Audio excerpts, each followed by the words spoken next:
Olá pessoal, tudo bem com vocês? Espero que esteja tudo bem nesse momento com vocês.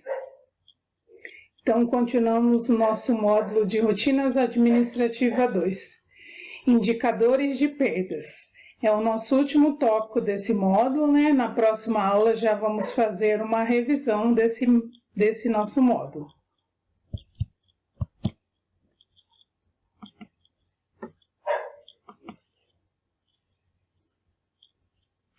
Então, os indicadores de perda: identificar, analisar e entender. Esses três verbos constituem um conhecimento muito importante e é uma das tarefas mais nobres dos gestores da área de prevenção de perdas, que precisam dedicar parte de seu tempo para chegar aos números corretos e conhecer quais são as causas e que parte do processo ocorrem as perdas no varejo. Para identificar as perdas em estoque, é necessário que a empresa tenha os processos de controle de estoque definidos e implantados, e que todos os funcionários saibam que o estoque representa principal custo no varejo e que qualquer uso ou condição que impeça sua venda deve ser controlado e informado no sistema. Então veja que nós estamos vindo, falando já na sequência do recebimento de materiais, depois falamos sobre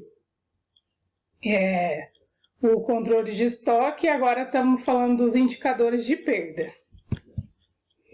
A prevenção de perdas é um conjunto de medidas cujo objetivo é impedir ou minimizar os prejuízos que uma empresa pode sofrer ao longo de suas operações administrativas e produtivas, bem como reduzir a frequência dessas ocorrências e abrandar os efeitos dos danos causados. Não importa o tamanho da empresa, a perda sempre estará presente, Então, qualquer empresa tem essa perda no caso do estoque, Então, nós estamos falando os indicadores das perdas. As causas das perdas: a ineficiência nos processos de gestão, permitindo desde fraudes até furto de mercadorias, erro administrativo, extravios e falhas operacionais. Ou seja, aquilo que nós falamos que tem que ter para controlar todo o nosso estoque.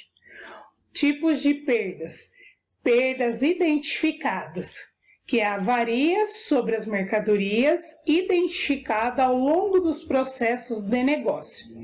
É possível identificar a causa do problema. E 2, perdas não identificadas, a diferença entre o estoque físico e o lógico. Não é possível identificar para onde a mercadoria foi extraviada. Ou seja, esses dois modelos são modelos, no caso de perda, de perda do estoque, Então, são assim que funcionam essas perdas. Segundo André Rory, sócio-diretor de uma empresa de consultoria especializada em prevenção de perdas, não é somente a redução de prejuízos operacionais, financeiros ou comerciais. É também uma forma de aumentar a competitividade e diminuir custos através da otimização de processos. No Brasil, somente 21% das empresas têm um plano de prevenção de perdas. Dessas, 82% são grandes, 35% médias e 3% pequenas. Então, olha o tamanho da nossa porcentagem em relação ao tamanho do Brasil. 21% só das empresas têm esse plano de prevenção, ou seja, o plano para prever sobre as perdas do estoque. A implementação de um plano organizado, racional e eficiente para a prevenção de perdas não é uma tarefa simples, pois envolve levantamentos profundos e preciosos sobre a organização e a estrutura das empresas, analisando seus diversos fatores de desperdício, tais como avarias, defeitos, compras improdutiva, descontrole de estoque, ociosidade de pessoal e de equipamentos, promoções inadequadas e inoportuna, entre outros. Trata de uma sistemática que não se restringe apenas ao combate dos efeitos, mas também das causas dos prejuízos operacionais, financeiros ou comerciais, contemplando o aumento da competitividade e a redução de despesas desnecessárias por meio do controle eficiente e confiável, desde o armazenamento de produtos e suprimentos até a otimização de processos.